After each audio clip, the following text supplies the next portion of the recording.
Can you pause for just a second? What are you holding right now? A pencil? A pen? Maybe you're just tapping on your phone screen. Seems basic, right? But here's something no one ever tells you. That boring little pencil was once mistaken for poison. Crazy, right? At some point it was locked away by governments and even smuggled by contraband. Writing tools at some point were literally used as weapons in places like the Roman Senate. And I'm not kidding. Kings hoarded that material like it was gold. Entire countries went to war over it. And when supply chains collapsed during wars, people weren't panicking over oil or food. They were losing their mind over this. The same thing you casually toss in a drawer. And somehow it's still here. It went from those early marks on rough paper or tablets all the way to the Apple Pencil and today AI-powered creative apps. How does something so simple become that important? Today we're breaking down the full story. The graphite, the grades, the mechanics, the eraser, the paper, the stylus that's replacing it. No fluff, no skipping steps.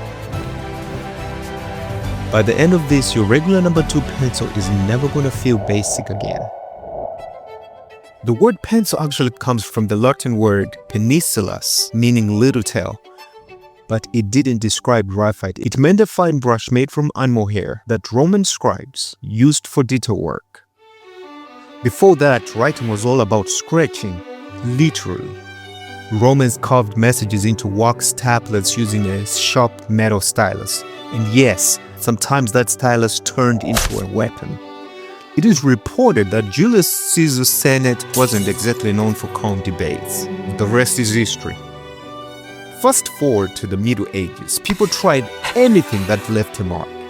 We're talking about sticks of lead, tin, even mercury alloys known as plummets.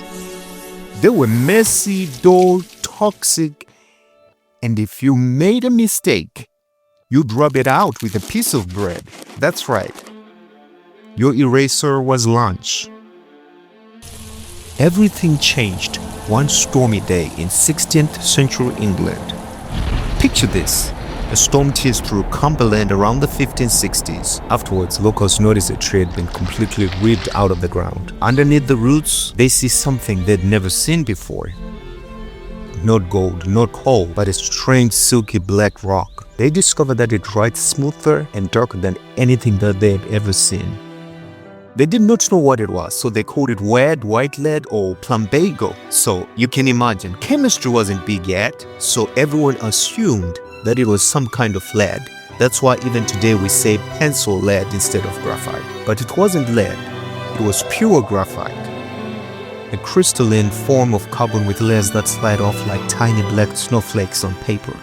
The same stuff now powers nuclear reactors and electric cars. Back then, England's Burdale mine was the only pure deposit in the world. The crown knew what it had and treated it like a military secret. The graphite lined cannon molds, so they literally flooded the mines after each extraction to stop smugglers. Imagine protecting pencils with state security. History says that early users wrapped the soft graphite sticks in sheepskin or string just to keep their hands clean. It wasn't elegant, but it worked. But the story doesn't end there. Because when Napoleon went to war and the British blocked graphite exports, one French engineer had to get very creative. Nicolas Jacques Conte, the artist engineer who reinvented the pencil from the ground up. Conte figured out how to mix powdered graphite with clay, shape it into rods, and fire them in a kiln. By adjusting the ratio, you could control exactly how soft the coal became. Nicholas discovered that more clay resulted in a harder pencil. It left lighter silvery marks and stayed sharp much longer. More graphite, on the other hand, produced a softer pencil that delivered darker, richer blacks but would wear down faster. Later on, German artisans figured out how to grind up lower grade graphite, mix it with clay, and press it into usable sticks. That's the entire H to B scale we still use today. Think of every pencil on Earth sitting on one giant pencil slider. One end is pure clay, the other end is pure graphite. The exact mix decides everything about how it draws. Slide towards the clay side and you get the H pencils, and H in this case stands for hard pencils. So you have H all the way to 9H. And 9H is so hard, and this is how hard it is. It's basically a nail. These are laser focused, clean, crisp, silvery lines that barely smudge. Perfect for technical drawing, blueprints, or those super light constructional lines and loose gestural marks artists use at the very beginning. A lot of pros start with an H pencil for those faint ghost lines. The invisible framework that builds the form without committing to art. This is the start of the additive method. This is when you lay down light marks that you can build on without needing to erase much. From there, you can slowly work from light to dark, adding layers of value until the drawing begins to take on depth and dimension. Right in the center, you got F and HB pencils. F pencils in this case stands for firm or fine point pencils. These stay sharp forever, great for obsessive note takers who hate sharpening. HB, on the other hand, HB, which stands for hard black, the absolute legend. This is your classic number 2 pencil, balanced, dark enough to read, tough enough not to snap. Most of us grew up doing all our schoolwork with this. Now slide all the way towards the pure graphite side, the B pencils. From B up to 9B. B stands for black. B pencils are soft, smooth, and very rich. It almost feels like you're drawing with velvet. In most cases, they are very expensive. They dump dark pigment onto the page with almost no pressure. Want some dramatic shadows, deep smudged shading, that soft, expressive look? Grab your B pencils. Some artists love starting dark with a soft B, then use an eraser to pull out the grays and the highlights. This technique is known as the reductive method. Whilst we're still here, let's get some facts straight. The number 2 or the HB pencil sounds official, like there's some secret pencil police ensuring global consistency. Here's the truth. There isn't. That HB label, one brand's HB might feel totally different from another's. It could easily be closer to a B or even a 2B, just depending on how they mix their clay and graphite. Stylus, Faber-Castell or Faber-Castell, Koh-i-Noor. They're all tuning their recipes even so slightly, hoping you'll fall in love with their version of perfect darkness. So next time someone insists there's only one true number 2, you can smile and say, that's just branding, because it is. So if you look at the pencil through a modern lens, it's not just stationery, it's the world's first portable human-computer interface. We've been coding with it way before we had screens. Think of it like this. The hardware, that's your graphite. It's the physical engine doing the heavy lifting to deliver the data. The display, that's the paper. It's basically a zero latency high-res screen where your thoughts instantly turn into output. No lag, no loading spinning wheel, just pure signal. The firmware. You know that H to B scale? Like a 2B or H pencil? That's the pre-programmed instruction set. It tells the hardware exactly how to behave and how much data to dump onto the screen the second they touch. The graphite we're talking about here is pure copper, meaning it actually conducts electricity. Imagine the same element that forms diamond and drives nuclear reactors can sketch beauty and also act as an electricity conduit. So the two shapes the art. Ingres, for instance, used hard pencils for those crisp mathematical neoclassic lines. Talk about Van Gogh, he grabbed blunt, super soft Capitas pencils and poured raw energy onto the page. Degas, on the other hand, loved the soft, fluid shading you get from the B side. Degas really liked B pencils for how smooth they flowed and the rich tones they could make. Every mark was like a little record of his hand movement. The graphite picked up exactly how hard and fast he drew. Every artist has a favorite hardness, and that choice changes everything. Early pencils were basically handmade by furniture makers. They would carve a groove in a piece of cedar, glue in a strip of graphite, and then glue another piece of wood on top to seal it. When American factories started mass producing them, they switched from the fragile Eastern red cedar to California incense cedar. It sharpened way better and it didn't splinter all the time. Then came the big style move. They started painting the pencils yellow. It looked expensive and people totally bought into it. And that iconic yellow, Koh-i-Noor, made it popular around 1888 to 1889, marketing it as luxury. That yellow color became the standard pretty much everywhere. Let's digress a little bit. That classic yellow pencil, yeah, so that's not a worldwide thing. It feels universal, but it's actually kind of an American bias. Once you zoom out, you realize different countries have their own default pencil, and it actually comes down to whoever dominates the market there. So take Germany and Brazil for example. You don't see bright yellow everywhere. You would see more green, blue, and even black, mirroring brands like Faber-Castell or Faber-Castell that have been running the show for decades. Now go over to Southern Europe, totally different vibe. Think dark red pencils, sometimes black, usually with yellow stripes. It's less school bus, more understated, classic, and which gives almost a vintage vibe. Then there's Australia. This one is oddly specific, red pencils, but with black bands at the end, like they all agreed on a uniform and just stuck with it. And in India, dark red with black lines is the standard, clean, simple, no extra flash. So yeah, the mellow yellow number 2 pencil isn't some global default, it's just one version of the story. So picking up from where we left off, though they were able to find the best wood that could sharpen without splintering, there was still one annoying problem, sharpening. That's where the mechanical pencil came in and solved it. The idea actually goes all the way back to 1565, when a Swiss guy named Conrad Gessner made a simple lead holder. The real breakthrough came in 1822 when Samson Morden patented the first practical propel-repel mechanism. After that, inventors kept improving it like crazy.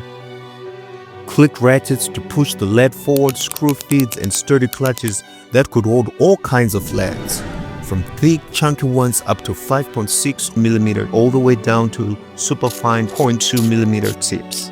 No more wood shadings. No constantly dull tips, just clean, precise lines every time. Engineers loved it, artists did too. So let me take you back a little bit. It's 1770. Joseph Priestley is experimenting and he notices something strange. A gummy sap from trees in Brazil can actually erase pencil marks. I'm sure you've seen rubber trees before. Not smudge, but erase. He literally writes about it as a material that can rub out graphite, and then names it exactly what it does, rubber, because it came from the rubber tree. Fast forward to 1858, Hyman Lipman attaches the first eraser to a pencil, using a little metal ferrule. This was innovative. Suddenly mistakes were temporary. Can you imagine the relief? There was no need to use breadcrumbs anymore. You know, as meat is to potatoes, the pencil is to paper. They just belong together. I mean, think about it. Way back in the 1400s, they were just making these nice handmade rag papers. And even now, with all the fancy stuff we have, it really comes down to the texture. Artists call it the tooth of the paper. If the paper feels a little rough and toothy, the graphite grips onto it and you can get those rich dark marks. But if it's really smooth, your pencil just slides right across, which is perfect when you want clean lines that flow easy. Artists figured out some techniques over the years like hatching, cross-hatching, and then there's stamping. This is when you roll up a soft chamois and gently blend the graphite so everything kind of melts together nice and soft. It's wild how much the paper changes how your drawing turns out. The right paper can make it feel way better. The beautiful thing about art is every hand has its own language. Every artist ended up developing their own unique vibe through the pencil. Ingres' use of the pencil was crisp, clean, and super refined, whereas Delacroix was known for explosive, assertive, and confident lines. Cezanne, on the other hand, his use of the pencil was subtle and silvery, like the light itself was gently erasing parts of the foam. At the end of the day, the line wasn't just a random mark anymore. It became their personal handwriting, their whole way of thinking on the page. Graphite is not the only game in town. We also have charcoal pencils, which give those deep smoky strokes you see in dramatic figure drawings. We also have colored pencils. Colored pencils usually have a waxy coat that makes blending and layering easy. But here's the downside. They are notoriously hard to erase. And we also have grease pencils. Now, grease pencils go the opposite way. They have an oily coat that grips smooth surfaces like glass, porcelain, or plastic. Yeah, you wouldn't use a regular pencil on that because it just easily comes off. It's not gonna stick. So far, we've seen graphite smuggled across borders, kings fighting to keep their monopoly, and even a storm that changed everything. But here's where the story really turns. The pencil didn't disappear. It went digital. And honestly, this is the part that makes me the most excited. Here's something wild that most people don't think about. When personal computers blew up in the 80s and in the 90s, everyone assumed the mouse was going to be the tool. Like, that's it. We're done. We don't have to use the pencil or the stylus anymore. But artists, illustrators, and designers, they were like, yeah, no thanks. Because here's the thing. A mouse tells the computer where your hand is. A stylus tells the computer how your hand feels. The pressure, the angle, the hesitation, the confidence. You can be a great artist, but have you ever tried to draw with a mouse? You know what I'm talking about. What a waste of time. So while the rest of the world clicked and scrolled on their computers, artists quietly kept drawing. And eventually, the whole world caught up to them. Now everyone's got a stylus. You use it on your phone, you use it on your tablet, you use it on your iPad. Turns out the artists were right all along. If a Roman scribe walked into your studio today, you'd recognize exactly what you're doing. You're still holding a stylus. You're still making marks on a surface. The only difference, we've moved the logic from the physical lead into the ghost code of the hardware itself. Today's high-end digital pens are masterpieces of deception. They use something called active haptics. Tiny invisible vibrations that trick your brain into feeling the drag of graphite on paper or the snap of a real bristle brush. It's not just a plastic tool anymore. It's a dynamic engine that mirrors your every thought in real time. Suddenly you have a canvas that never runs out, an undo button that erases a disaster in a split second. You get to experiment faster and push further than any artist in the last 500 years ever dreamed. But we've just hit the most polarizing chapter in the story, the co-pilot. We've officially entered the era of generative assistance, or AI, in other words. And despite the headlines, it's not about a machine replacing the human hand. Think of it as a creative operating system. It's there to handle the friction, cleaning up a wobbly line while keeping your unique hand feel or mapping out complex perspective when you're staring at a blank page. It isn't creating for you, it's creating with you. Because at the end of the day, the pencil saw hasn't changed one bit. That satisfying friction, the pressure of your hand, the pure immediacy of turning an idea into a mark. What's changed is the canvas. It's now infinite. So next time you pick up that humble number 2 pencil, I want you to smile and really feel it. You're holding 500 years of human ingenuity in your hand, a tool that outlived kingdoms, survived wars and blockades, and now gets to team up with AI. And when you switch to a stylus, you're not leaving the tradition behind. You're carrying it forward, smarter, faster, and with way more possibilities than any artist in history ever had. The pencil isn't outdated, it just leveled up, and now it's your turn. If you've enjoyed this video, I'm sure you'll love this one. Please like, share, and subscribe, and hit the notification bell so you never miss a video.